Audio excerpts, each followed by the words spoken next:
अस्सलामुअलैकुम, welcome back बच्चों। अभी हमने ना कुछ देर पहले बात करी कि जनाब यही हम जो back of the paper working अपने पास कर रहे होते हैं, तो सीवीपी एनालिसिस के थ्रू हम यही काम शॉर्ट टाइम के अंदर भी कर सकते हैं। अच्छा, मैंने एक और सवाल आपके सामने रखा है। कुछ इन्फॉर्मेशन मैंने चेंज की है और इन्फॉर्मेशन चेंज करने के दो तीन यहाँ पे रीजन है। एक तो इस सवाल का हमारा ऑब्जेक्टिव ये है कि हमने फंक्शन जो है वो सीखने। दूसरा हमारा एक सवाल का ऑब्जेक्टिव ये भी है कि आपको जबान एग्जामिनर की समझ में आना स्टार्ट हो जाए। तो मैंने इस सवाल के अंदर ना आपको फिक्स प्रोडक्शन कॉस्ट और फिक्स नॉन प्रोडक्शन कॉस्ट जैसे वर्ड यूज करने के बजाय वो वर्ड यूज करना स्टार्ट कर दिए हैं जो एग्जाम के अंदर यूज हो रहे होते हैं। पेपर के अंदर सवाल आएगा, कहीं पे कोने में लिखा होगा डेप्रिसिएशन कॉस्ट जो है वो इतनी है, तो याद रखिएगा। दोबारा एक दफा मैं बोल दूं, डेप्रिसिएशन कॉस्ट चाहे वो स्ट्रेट लाइन मेथड पे आपने कैलकुलेट की हो या रिड्यूसिंग बैलेंस मेथड पे आपने जो है वो कैलकुलेट की हो, डेप्रिसिएशन आपके पास फिक्स कॉस्ट है। सिमिलरली सर उसने दूसरी आपसे बात की सैलरीज ऑफ स्टाफ की, तो अब पूरी कहानी आपके सामने। आपको कुछ इन्फॉर्मेशन उसने दी है, आपसे कह रहे हैं जनाब 1000 रुपए का हम एक आइटम बेच रहे हैं। याद रखिएगा अभी भी हमारी दुकान के अंदर सिर्फ एक आइटम सेल हो रहा है, दैट्स इट। इसके अलावा हम और कोई आइटम नहीं बेच रहे। बाकी आइटम भी हम आहिस्ता आहिस्ता ऐड करेंगे। आगे बोल रहा है 100 रुपए का आइटम हमें आता है और 400 रुपए का जो है ना हम उसकी पैकेजिंग और जो उसकी सेल्समैन का है कमीशन वो पे कर रहे हैं 400 रुपए पर यूनिट।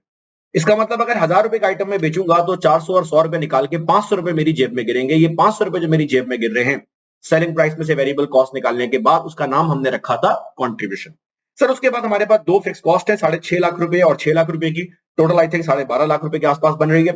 और उसने साथ में आपको ये बोला है कि यार single column profit and loss बना दो इन कोई 4 एक्टिविटीज के ऊपर।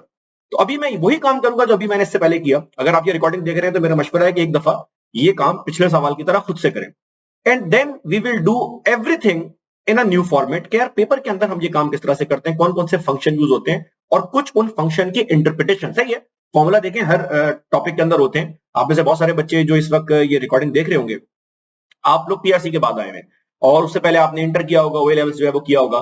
तो बहुत सारे बच्चों को ना शौक होता है फॉर्मुलाज के थ्रू। जरा याद रखिएगा, देखो बेटा आप सीए में आ गए हो और मेरे ख्याल से सेक्शन ए में ग्रुप ए के अंदर आपका जो सबसे ज्यादा कॉन्सेप्चुअल सबसे ज्यादा इंटरेस्टिंग पेपर है, जो एकेडमिकली उन बच्चों के लिए जो ज्यादा अच्छा पढ़ने वाले हैं और एवरेज बच्चे हैं उनको भी चैलेंज कर रहा होता है। तो यहां पर आपके लिए सीखने का मवाद बहुत सारा है। देखिए इस चैलेंज को आपने दो स्टाइल से देखना है, या तो आप हार मान के पीछे भाग जाएं या फिर आप इस जो है वो मुसीबत को टेकअप करें, फ्रंट फुट पे आके खेलें। आपके पास सीखने का आइटम बहुत है और इस पेपर को रियल लाइफ में एप्लीकेशन बहुत है। बहरा अभी इसने आपको ये बोला, इसने कहा यार इन 4 एक्टिविटीज के ऊपर ना 0, 1000, 2500 और 5000 मुझे एक प्रॉफिट एंड लॉस स्टेटमेंट बना के दो, सिंगल कॉलम जो हम बनाया करते थे। और आपको याद होगा हम कॉस्ट को दो हिस्सों में ब्रेक करते थे। हम कॉस्ट को ब्रेक करते थे वेरिएबल के अंदर और फिक्स के अंदर for the purpose of a decision making in management accounting. तो आए पहले जरा चार्ट बनाएं, फिर उसके आगे बात करते हैं।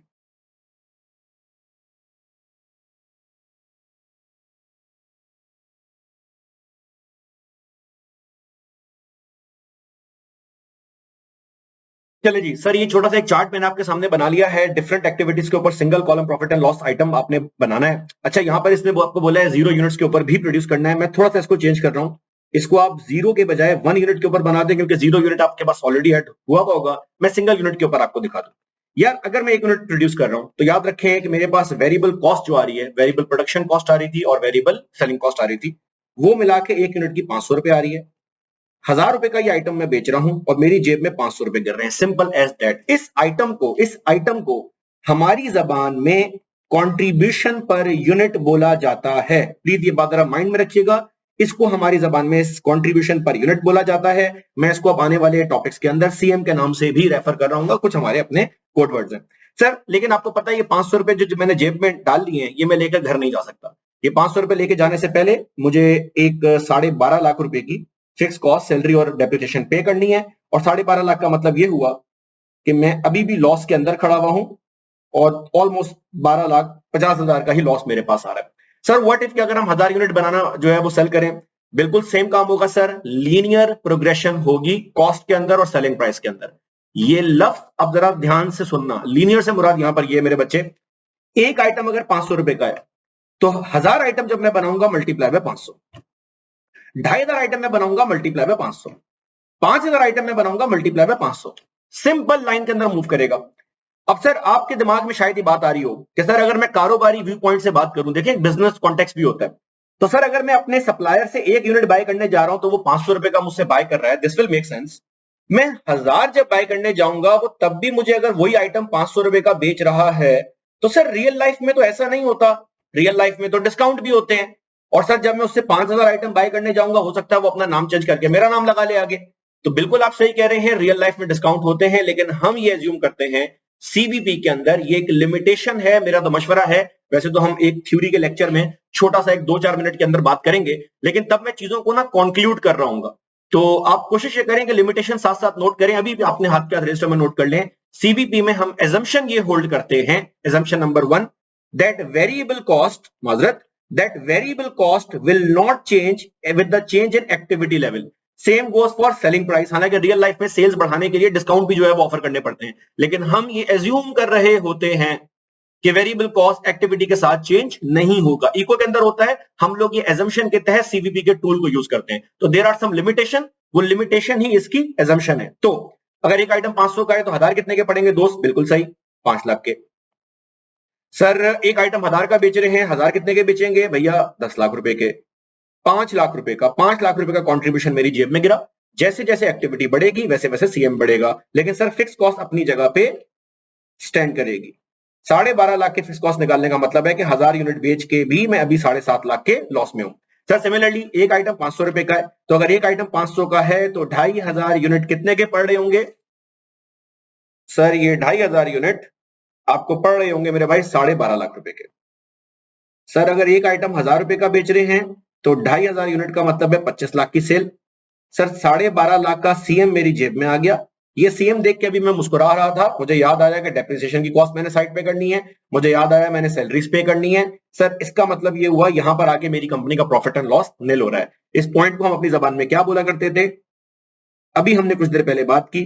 सर इस पॉइंट को हम अपनी जबान में प्यार से, अगर इस पर प्यार आए तो ब्रेक इवन बोला जाएगा। अच्छा ब्रेक इवन क्या है? मैनेजर मुझसे बोले अली भाई जरा बताएं कि यार कितने यूनिट्स के ऊपर ब्रेक इवन हो रहा है, तो मेरा जवाब होगा सर 2500 आइटम बेचेंगे तो ब्रेक इवन होगा, तब भी सवाल का जवाब मिल जाएगा। या मैं इसकी जगह बोल दूं सर 25 लाख रुपए का माल बेचेंगे तो ब्रेक इवन होगा। ब्रेक इवन यूनिट्स में भी आ सकता है, ब्रेक इवन रुपीस में भी आ सकता है।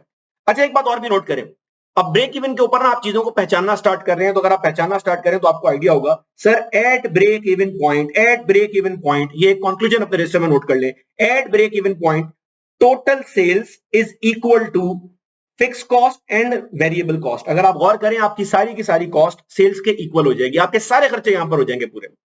इसके बाद जो भी एक एडिशनल सिंगल यूनिट आप बेचेंगे उसका पूरा का पूरा सीएम आपकी जेब में गिरेगा। मिसाल के तौर पे अगर आपकी सेल यहां 2500 के बजाय 2501 यूनिट हो तो यहां पर आपका प्रॉफिट 500 रुपए का आ रहा होगा। तो ये भी अपने पास नोट कर लीजिएगा रजिस्टर के अंदर। ये आपके कंक्लूजन पॉइंट्स है मेरे बच्चे, ये आपके ऑब्जर्वेशन पॉइंट्स हैं जो आपने नोट करने हैं। हम यही काम फिजिकल क्लास में करते थे। आई एम मेकिंग श्योर कि रिकॉर्डिंग के अंदर भी आपको सेम फ्लेवर मिले।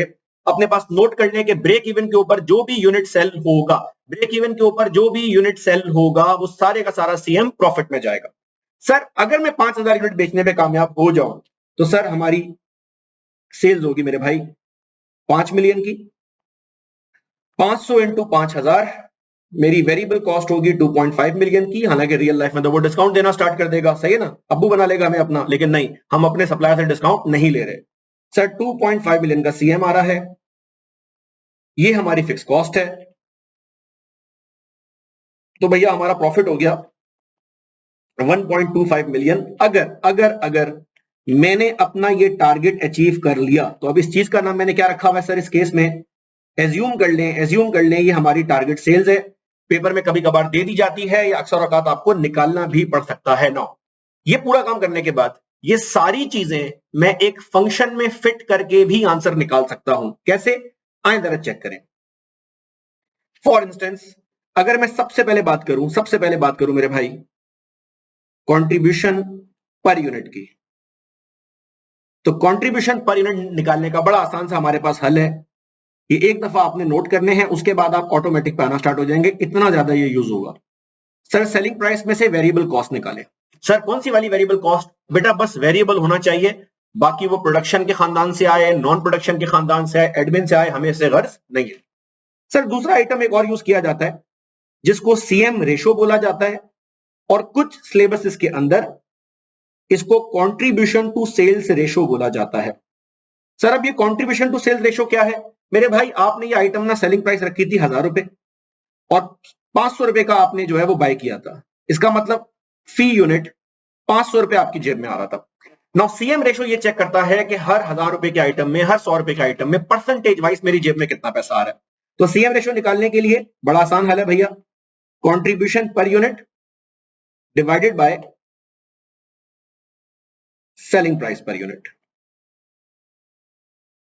अच्छा जी, दोस्त कंट्रीब्यूशन पर यूनिट कितना है सवाल के अंदर? सर ये 500 रुपए पर यूनिट है और सेलिंग प्राइस 1000 रुपए पर यूनिट है। बचपन में आपको स्कूल की मिस ने बताया होगा मैथ्स में, आई होप अगर आपके पास मिस हो। सर आपके पास ये आंसर आ रहा है मेरे भैया 0.05, जिसको हमारी जबान में 50% बोल के भी कोट किया जाता है। In case if you are wondering sir ये सीएम रेशियो दिखा क्या रहा है 50%, बेटा जब आपके पास बहुत सारे यूनिट्स होना स्टार्ट हो जाएंगे ना, तो फिर आपके लिए ये बोलना कि इस पे मैं 500 रुपए कमा रहा हूं, 100 रुपए कमा रहा हूं, 200 रुपए कमा रहा हूं, this is an inefficient method. आप डायरेक्ट अगर किसी को बोलेंगे ना यार 50% सीएम रेशो है, भैया ये 50% हमारा सीएम रेशो है, उसको फौरन से बात समझ में आ जाएगी कि यार अगर इस बंदे ने 100 रुपए का माल बेचा ना 50 रुपए जेब, अगर इस बंदे ने 1000 रुपए का माल बेचा 500 रुपए जेब में, अगर इस बंदे ने 1 रुपए का माल बेचा 8 आने जेब में, और अगर इस बंदे ने पेपर में सवाल आ जाए जी हमारी सेल 24,52,986 रुपए की है, अजीब सी सेल है, सर मसला नहीं है, जितनी भी सेल सवाल में हो उठाएं, सीएम रेशो निकाले इसलिए था, उससे मल्टीप्लाई करें, जो सीएम आ रहा है वो आपकी जेब में आ रहा है, वो आपके सामने आंसर आ जाएगा। तो ये सीएम रेशो मल्टीपल जगह पे यूज हो रहा है। Now this is one function, one formula to calculate this. इसके और भी फंक्शन हो सकते हैं, लेकिन जैसे जैसे आपका हाथ साफ होगा, जैसे जैसे आप उस्ताद हो जाएंगे इसके अंदर, आपको गेम समझ में आ जाएगी और आप अपना फंक्शन खुद भी डेवलप कर सकते हैं, और हम कुछ नए फंक्शन भी देखेंगे। सर तीसरा आइटम आपके पास क्या है मेरे भैया? तीसरा आइटम आपके पास है ब्रेक इवन पॉइंट। किसी भी मैनेजर की सबसे पहली ख्वाहिश यही होती है कि यार चलो कारोबार नहीं चल रहा, कम से कम ब्रेक इवन हो जाए। सर ब्रेक इवन पॉइंट निकालने के लिए जरा याद रखिएगा, मैं दोबारा एक दफा आपको सवाल की तरफ मूव करूं। सर ये मेरे पास ना फिक्स कॉस्ट है, अगर मैं 0 यूनिट प्रोड्यूस करता हूं तो मुझे ये पूरी की पूरी फिक्स कॉस्ट अपनी जेब से देनी पड़ेगी। जैसे जैसे मेरे पास सीएम ऐड होगा, जैसे जैसे मेरे पास सीएम ऐड होगा, वैसे वैसे मेरा प्रॉफिट बढ़ना स्टार्ट हो जाएगा। ये बात अगर अपने माइंड में रखिएगा। Now with that being said, इसका मतलब ये हुआ कि जितनी की फिक्स कॉस्ट मेरे पास है, ये सारी फिक्स कॉस्ट मुझे रिकवर करनी है टोटल फिक्स कॉस्ट। याद रखिएगा टोटल फिक्स कॉस्ट। पेपर में अगर पर यूनिट फिक्स कॉस्ट आ जाए तो हमें फिक्स कॉस्ट को पहले टोटल में कन्वर्ट करना होगा। सर ये सारी फिक्स कॉस्ट मैं कैसे कवर करूंगा? सर अगर मेरी बिल्कुल सेल नहीं हो रही है तो ये फिक्स कॉस्ट मेरी जेब पे पड़ जाएगी, लेकिन जब मैं पहला यूनिट बेचूंगा उसका जो 500 रुपए का सीएम मेरी जेब में आएगा, वो 12.5 लाख में से कुछ पैसे जो है वो मुकम्मल करना स्टार्ट करेगा। सर मैं 1000 यूनिट जब बेचूंगा तो 500 के हिसाब से 5 लाख मेरी जेब में आएंगे। 5 लाख में से मैं 12.5 लाख पे करूंगा, 6 लाख का लॉस, 6.5 लाख का लॉस मुझे अभी भी पे करना पड़ेगा, माजरत 7.5 लाख का लॉस। जैसे जैसे मैं यूनिट ज्यादा इंक्रीज करता जाऊंगा, वैसे वैसे मेरा सीएम बड़ा होगा और वैसे वैसे मेरी फिक्स कॉस्ट कवर होती जाएगी until I will reach a point जहां पे मेरी सारी फिक्स कॉस्ट मुकम्मल हो जाए। तो सर इसको निकालने के लिए मैंने जो ऊपर कंट्रीब्यूशन पर यूनिट निकाला है उसको यूज करूंगा, जिसका मतलब ये हुआ कि इस केस में टोटल फिक्स कॉस्ट मेरे पास थी मेरे भाई 12.5 लाख, ठीक है, और इस 12.5 लाख को मैं डिवाइड करूंगा 500 रुपए पर यूनिट के साथ। यही काम जो इतनी देर से हम ख्वार कर रहे थे, सिंगल कॉलम में बना रहे थे, वो एक साथ जो है वो वन गो के अंदर आपके पास हो जाएगा। आप इसको कैलकुलेटर पे सीख जाएंगे और आपका हाथ इस पे सेट हो जाएगा। सर 12.5 लाख डिवाइड बाय 500 अगर आप करें तो आपके पास आंसर आ रहा है 2500 यूनिट्स। इसका मतलब ये हुआ कि सर 2500 यूनिट्स बेच के 2500 यूनिट्स बेच के हमारा ब्रेक इवन मुकम्मल हो जाएगा। नो अब ये बात सुनने के बाद जरा माइंड में रखिएगा, ब्रेक इवन दो तरह से आंसर दिया जा सकता है। या तो आप ब्रेक इवन का आंसर दे दें यूनिट्स के अंदर, या ब्रेक इवन का आंसर दे दें रेवेन्यू के अंदर, रुपीस के अंदर, डॉलर के अंदर, पाउंड्स के अंदर, जो भी अमाउंट आपके पास है।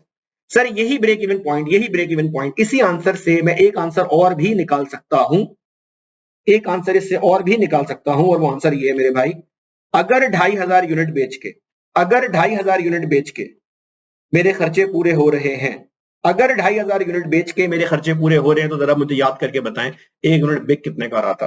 मेरा बच्चा एक यूनिट बिक रहा था 1000 रुपए का। तो अगर 2500 रुपए मेरे खर्चे पूरे हो रहे हैं तो 1000 का मतलब मेरे केस में यहां पर ये हो गया कि मुझे 25 लाख रुपए की 2.5 मिलियन की सेल्स करनी है ब्रेक इवन पूरा करने के लिए। This is one interpretation of it. आप चाहे तो इसको चेक भी कर सकते हैं। यहां पर ये आंसर कंफर्म हो रहा है कि 2,500 यूनिट पर 25 लाख की सेल करनी पड़ रही है। सर क्या जरूरी है कि हम ब्रेक इवन यूनिट्स का फॉर्मूला निकालें और उसके बाद उसका आंसर निकालें और उसके बाद उस आंसर को यूज करके हम दूसरे वाले आंसर पे पहुंचे? नहीं भैया, बिल्कुल जरूरत नहीं है। ये काम हम कुछ ऐसे भी कर सकते हैं। अब मैं चौथा फंक्शन आपके पास नोट करने जा रहा हूं, विच इज मेरे भाई कॉल्ड ब्रेक इवन रेवेन्यूज। हो सकता है आपका मैनेजर आपसे ये पूछ ले कि यार मुझे ये बताओ कितने रुपए का माल बेचूं। सेम कहानी होगी, थोड़ा सा फंक्शन चेंज करेंगे, total fix cost divide by CM ratio जो आपने जो है वो कैलकुलेट किया था। भैया ये सीएम रेशो कितना बन रहा है? सीएम फिक्स कॉस्ट आपके पास बन रही है 12.5 लाख और सीएम रेशो आपके पास बन रहा है 50% का, विच इज कॉल्ड 0.5। आप 12.5 लाख को 0.5 से डिवाइड करें, क्योंकि ऊपर सिर्फ रुपीस की वैल्यू है तो आपके पास आंसर आ जाएगा 2.5 मिलियन का। तो ये आपके पास इस फंक्शन के थ्रू भी आ सकता है। Just like the last function, जिस तरह आपने इस आंसर के थ्रू दूसरा आंसर बाहर निकाला है, इसी तरह आप इस आंसर के थ्रू यूनिट्स के फॉर्मूला पे भी मूव कर सकते हैं। सर कैसे मूव करेंगे?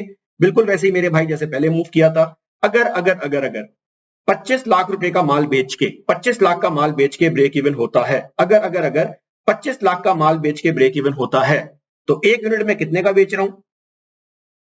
सर आप एक यूनिट 1,000 रुपए का बेच रहे हैं, तो एक यूनिट 1,000 रुपए का बेचने का मतलब दोस्त ये हो गया कि मुझे ब्रेक इवन करने के लिए 2,500 यूनिट्स की जरूरत है। So you can always use one function to reach both answer, जिस तरह आपने यहां पर यह काम किया, और यही चीज आप इस फॉर्मूला के थ्रू भी पूरी कर सकते हैं। क्या ये बात आप लोगों को यहां तक क्लियर होती है? तो ये बेसिकली हमने क्या किया, हमने यही पूरा काम जो अभी सिंगल कॉलम के थ्रू किया, यही काम हमने मेरे भाई फंक्शंस के थ्रू जो है वो करना स्टार्ट कर दिया। अच्छा, एक चीज मैंने आपको सवाल के अंदर और बताई थी। मैंने आपसे कहा था एज्यूम कर लें कि ये आपकी टारगेट सेल्स है। सर टारगेट सेल्स के बारे में लास्ट लेक्चर में मैंने आपसे बात बोली कि देखिए, अगर आपका अंदाजा है 5,000 का, गलत हो सकता है। अंदाजा दोनों तरफ गलत हो सकता है, 5 से ऊपर भी बिक सकते हैं, 5 से कम भी बिक सकते हैं। टेंशन किस चीज की? भाई आप पेपर में गए पास होने के लिए कि 50 मार्क्स आ जाए कॉस्टिंग में, मेरा पेपर पास हो जाएगा, जान छूटेगी, मैं ग्रुप बी में जाऊं, फर्म में जाऊं, अपनी जिंदगी आगे बढ़। यार आपका अंदाजा गलत हो सकता है, दोनों तरफ हो सकता है। आप हो सकता है मेरिट स्कोर कर ले, हम तो सिर्फ पास होने गया था, कोई टेंशन नहीं है। कोई बंदा एग्जाम हॉल से बाहर आके रिजल्ट के बाद ये नहीं बोलता यार शिट मेरिट आ गया। नॉर्मली लोग ये बोल रहे होते हैं यार उतना स्कोर नहीं आया जितना आना चाहिए था, खुदा ना खास्ता फेल हो जाए या खुदा ना खास्ता मेरिट की नियत बांधी है तो सिर्फ पास हो जाए, तो वो भी एक दुख है। तो सर अगर हमारा अंदाजा गलत हो तो कितना गलत हो, तो हमारे पास यहाँ पर गैप है। सर 5,000 में बेच लेता हूँ, वेरी गुड। 5 से ऊपर बेचता हूँ, मुझे कोई टेंशन नहीं है। टेंशन ये है अगर 5 से कम हो तो कितने कम हो? सर 5 से कम होकर आप 2,500 तक पहुंच सकते हैं, इसके अलावा आपके पास चांस नहीं है। तो ये जो डिस्टेंस है इसको हमारी जबान में मार्जिन ऑफ सेफ्टी बोला जाता है। मैं एक दफा यहां आपको पिक्चर फॉर्म के अंदर दिखा दूं। इस डिस्टेंस को मेरे भाई हमारी जबान के अंदर मार्जिन ऑफ सेफ्टी बोला जाता है। अब सर क्या ये मार्जिन ऑफ सेफ्टी जो आपने ये डायग्राम के अंदर निकाला है, क्या ये मार्जिन ऑफ सेफ्टी हमारे पास फंक्शन में आ सकता है? बिल्कुल आ सकता है। अब हम निकालने जा रहे हैं मेरे भाई मार्जिन ऑफ सेफ्टी। एक तो सिंपल मार्जिन ऑफ सेफ्टी आपके पास आ रहा है। अगर आप मार्जिन ऑफ सेफ्टी यूनिट्स में निकालना चाह रहे हैं तो इसका फंक्शन होगा expected sales minus break even. ये भी यूनिट्स में होगा और ये भी यूनिट्स में होगा। अगर आप यही मार्जिन ऑफ सेफ्टी पैसों में बोलना चाहते हैं, आपकी चॉइस है या एग्जामिनर की चॉइस है, रुपीज में तो यही फंक्शन यूज करेंगे भैया, expected sales but this time in rupees and break even point also in rupees. ठीक है, आपके पास जो है वो आपका मार्जिन ऑफ सेफ्टी आना स्टार्ट हो जाएगा। मिसाल के तौर पे अगर मैं यूनिट्स की बात करूं तो सवाल में एक्सपेक्टेड सेल 5,000 थी, ब्रेक इवन 2,500 थी, और मेरे पास गलत होने का अंदाजा how much I can go wrong, कितना मार्जिन ऑफ सेफ्टी है 2,500। यही चीज अगर मैं रुपीस के अंदर कोट करूं तो मेरे पास एक्सपेक्टेड सेल थी मेरे भाई 5 मिलियन की और ब्रेक इवन हो रहा है 2.5 मिलियन के ऊपर। तो 5 मिलियन की एक्सपेक्टेड सेल्स है, 2.5 मिलियन पे ब्रेक इवन हो रहा है, इसका मतलब इतने से 25 लाख रुपए से अगर मेरा अंदाजा गलत हो, 25 लाख से मेरा अंदाजा गलत हो, तब भी मैं अपने आप को सेव कर लूंगा। लेकिन सर मसला ये है कि हमारी कंपनी के पास एक प्रोडक्ट है, 2 प्रोडक्ट है, 10 प्रोडक्ट है, this will become more difficult. तो इसका एक अच्छा हल ये है कि आप मार्जिन ऑफ सेफ्टी जो है ना परसेंटेज में निकालना स्टार्ट कर दें। जिस तरह आपने सीएम रेशियो निकाला, things will make more sense. तो यही मार्जिन ऑफ सेफ्टी परसेंटेज में निकालते हैं।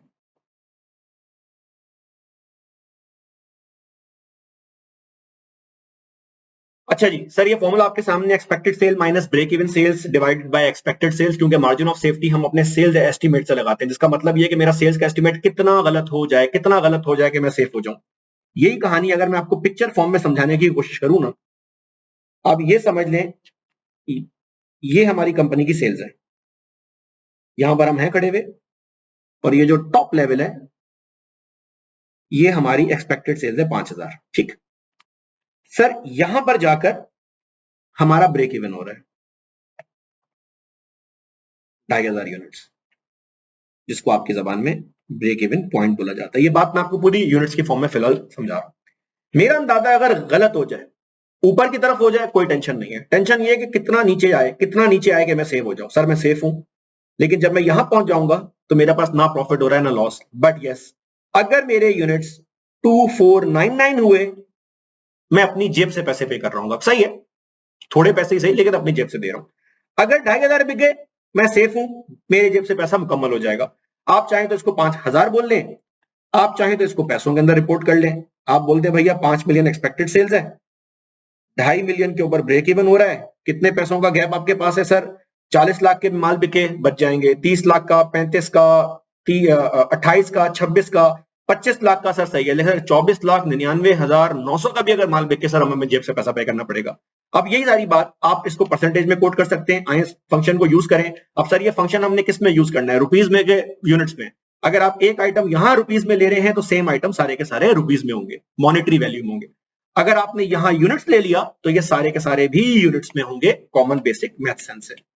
सर आइए बात करें, 5000 यूनिट्स मेरे पास एक्सपेक्टेड सेल थी, 2500 यूनिट्स का मेरे पास ब्रेक इवन था, and as a percentage of expected sales अगर मैं ये काम करना स्टार्ट करूं तो मेरे पास आ रहा है 2500 डिवाइडेड बाय 5000, और क्योंकि यूनिट्स आपस में कैंसिल हो गए हैं तो आंसर आ रहा है 0.5, which can be quoted as 50%। इसका मतलब ये है, 50% का मतलब क्या है, मार्जिन ऑफ सेफ्टी की इंटरप्रिटेशन क्या है? I have 50% chance, I have 50% space to go wrong. देखा होगा अक्सर होगा, ट्रक के पीछे लिखा होता है 65 किलोमीटर फासला रखें। वो फासला इसलिए रखेंगे कि इन केस अगर ट्रक ब्रेक मार दे, और ये ना हो कि आप ट्रक के पीछे हो तो आप अंदर जो है वो ट्रक के घुस जाएं, आपस में गले मिल जाएं, जितना मार्जिन ऑफ सेफ्टी होगा। तो नॉर्मली अच्छे ड्राइवर ये मशवरा देते हैं कि डिस्टेंस इतना हो कि आपको आगे वाली जो है वो गाड़ी के बैक टायर जो है वो नजर आ रहे हैं। ये एक ऑप्टिमम डिस्टेंस जो है वो शामिल किया जाता है। अब ये भी नहीं कि आप बिल्कुल ही फास्ट लेन में आके जो है वो अपनी स्पीड खत्म कर लें। तो this is a margin of safety, जितना ज्यादा हो रिस्क व्यू पॉइंट से उतना अच्छा है। तो आखिरी बात अपने रजिस्टर में नोट कर लें, we are concluding this lecture, margin of safety जितना ज्यादा हो उतना अच्छा, और ब्रेक इवन पॉइंट जितना कम हो उतना अच्छा। याद रखें, इस केस में इस कंपनी को जीरो से उठ के 2500 यूनिट्स का माल बेचना है तो खर्चे पूरे होंगे। अगर हम 1000 यूनिट पे खर्चे पूरे कर लेते तो ये सारी की सारी स्पेस हमारी मार्जिन ऑफ सेफ्टी में कन्वर्ट हो जाती। तो this is the end of this concept along with the function. अगले लेक्चर में मूव करेंगे और इस कॉन्सेप्ट को आगे पुश करेंगे। Thank you so very much.